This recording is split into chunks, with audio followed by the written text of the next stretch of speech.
Mr. President, I rise today to talk about the state of the nation's economy.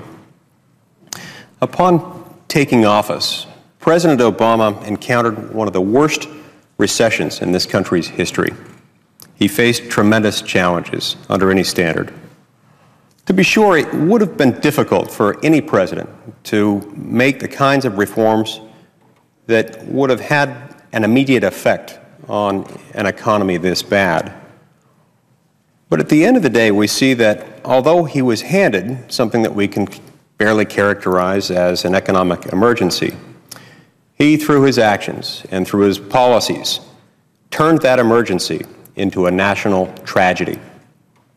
In his first 2 years, instead of focusing on creating jobs and creating a set of circumstances in which the private sector could bring jobs to fruition, President Obama and his substantial majorities in both houses of Congress used their tremendous advantage to push for greater government control over Americans' health care choices, more burdensome and debilitating regulations on businesses, and a failed stimulus package that led to record-setting annual deficits. Just look at America before President Obama took office and compare it to our economic situation now. For example, unemployment is up 9% from when President Obama took office. The price of gasoline is up 83% compared to when he took office. Long-term unemployment is up 107%.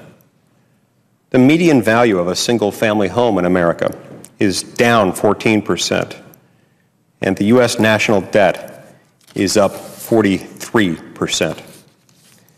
He's added over $4 trillion to our national debt.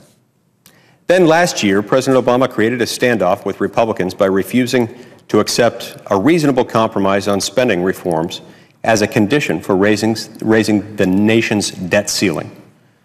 He presided over the downgrading of America's credit rating, the first in our country's history, and he's taken every opportunity to block the development of America's energy resources, a source of much-needed revenue and jobs.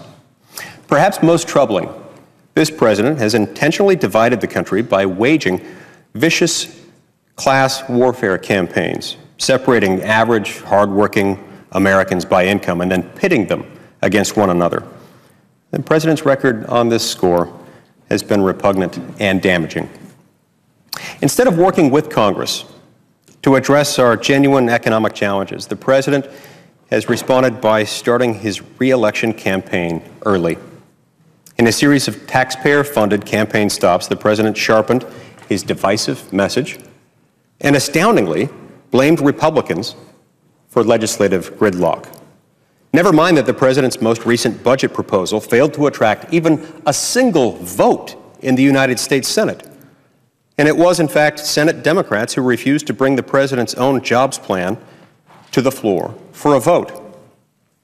Even today, members of the president's own party are lining up against him to oppose his tone-deaf decision on the Keystone XL pipeline.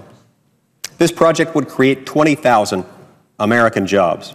It would inject much-needed private sector capital into our economy, and it would increase the country's energy security. But the president has chosen to block the project as an election year nod to his friends in the extreme left wing of the environmentalist movement. President Obama has put the state of our union in disarray. Certainly, he inherited a poor economy. But the decisions he has made and implemented since taking office are making it worse. He was handed an economic emergency, and instead of taking the challenge head on, he chose to ignore it. And then he turned it into a national tragedy. There is a void of leadership in the White House. He must end the divisiveness and start dealing directly and decisively with the needs of the country. The president has very little time left to show the American people that he can be the kind of leader who will put the country before his own personal political interests. For the sake of all Americans, I sincerely hope that he uses that time wisely. Thank you, Mr. President.